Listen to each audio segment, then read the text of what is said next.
All right, let's just jump right into it.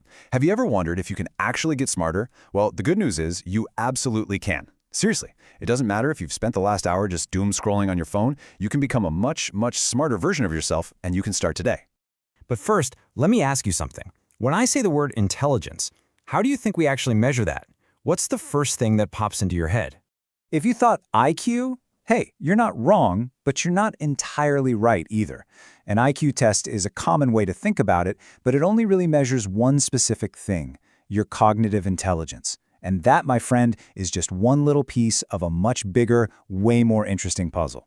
Which brings us to this idea of multiple intelligences. Think of it like a skill tree in a video game. We've all got this unique mix of different strengths. You might have amazing linguistic intelligence. You're great with words.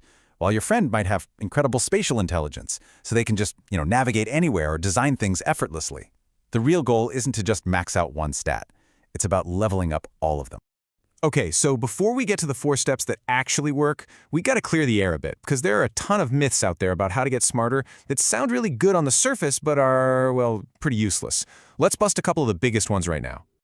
I bet you've heard something like this, right? The idea that you can just eat a certain superfood or drink some magic potion and suddenly become a genius. It's a nice thought, isn't it? But here's the reality. Look, blueberries are good for you. They've got antioxidants that can help your brain health over time, and that's great. But there's no single magic bullet.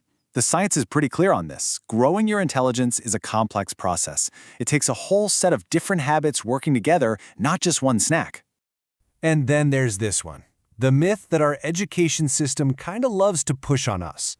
The idea that real intelligence only comes after you've spent a fortune and years of your life collecting a whole bunch of fancy-looking certificates. But let's be totally honest with ourselves. When we say we want to get smarter, what do we really mean? It's not about winning a trivia night. It's about being able to solve the tough problems that come up in life, right? It's about applying what you know in the real world and picking up skills that actually help you move forward. The key thing to remember is that real intelligence is all about application, not just collecting facts. So, if superfoods and a pile of degrees aren't the answer, then what is? Well, I've boiled down the science into these 4 powerful, actionable steps. They're simple, they're straightforward, and they actually work. So let's get into the very first one. Step 1 is to read a lot, and read about everything. I want you to think of your brain like a muscle in a gym. The more you work it out, the stronger and more flexible it's going to get. And reading? It's one of the absolute best workouts for your brain, period.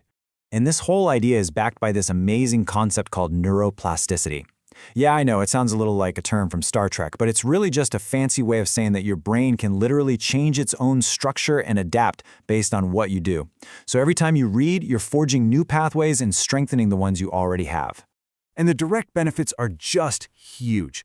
Every time you pick up a book, you're not just learning new things, you're expanding your vocabulary, which helps you express your own ideas better. You're training your brain to concentrate in a world that's just full of distractions. You're strengthening your memory. And you're even building empathy by getting to see the world from somebody else's perspective. So where should you even start? Look, fiction is amazing for creativity and empathy, but nonfiction is an incredibly powerful tool for building a solid foundation of knowledge. Books like Sapiens or Atomic Habits or Thinking Fast and Slow, they give you these mental models, these frameworks you can use in almost any situation, which instantly makes you a more informed and, frankly, a more interesting person to talk to. Okay, so you're reading, which is awesome. But now we get to step 2, because it's not enough to just let information wash over you. You have to make it stick. This is all about learning actively, so your brain doesn't just hit the delete button on everything you just learned. You know this feeling, right?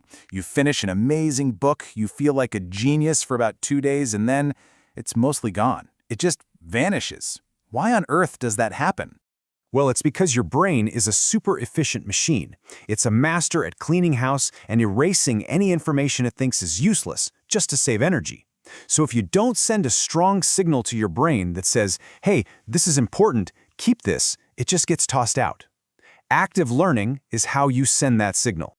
One of the most powerful techniques for this is called active recovery. And it's really just the simple act of trying to pull information out of your memory. So next time you finish a chapter, just stop. Take a minute and try to summarize the key points out loud, or even better, explain them to someone else. That simple act makes your brain work for it, and it proves that the information is actually worth keeping around. Okay, so you're reading and you're learning actively. Now we're at the final 2 steps, and this is where you take that knowledge and really push it to the next level. First, we're going to talk about questioning everything, and then how to connect with others to make yourself even sharper. Step 3 is all about nurturing your curiosity. Truly smart people don't just have all the answers. They ask really great questions. So don't just take information in passively. Challenge it. Get curious about it. You can start by asking yourself a couple of really simple but powerful questions about anything you're learning. First up, why is this important? This makes you find the relevance to connect that new idea to the bigger picture. And then, maybe the most important question of all, how can I actually apply this? This is what takes knowledge from just being a theory in your head and turns it into a real practical skill. Asking these kinds of questions helps you see the world with fresh eyes. And that leads us perfectly to the final step: connect. You don't have to become a genius all on your own. You need to surround yourself with smart people. And I'm not just talking about networking. This is about building what you could call a brain trust, a small, trusted group of people who challenge you, who help you see things from a different angle, and who ultimately just make you sharper. So what should you look for in these people? Well, intelligent people tend to share a few key traits. They're open-minded, they're self-aware enough to know what they don't know, a lot of them appreciate dark humor, they're empathetic, with, Sheldon Cooper being the famous exception, and they are fantastic at adapting to new situations. Find those people, learn from them. So there you have it, the 4 steps. Read everything, learn actively, question everything, and connect with others. You have the framework. Now the only thing left to do is to start. So I guess my question for you is, what are you going to question first?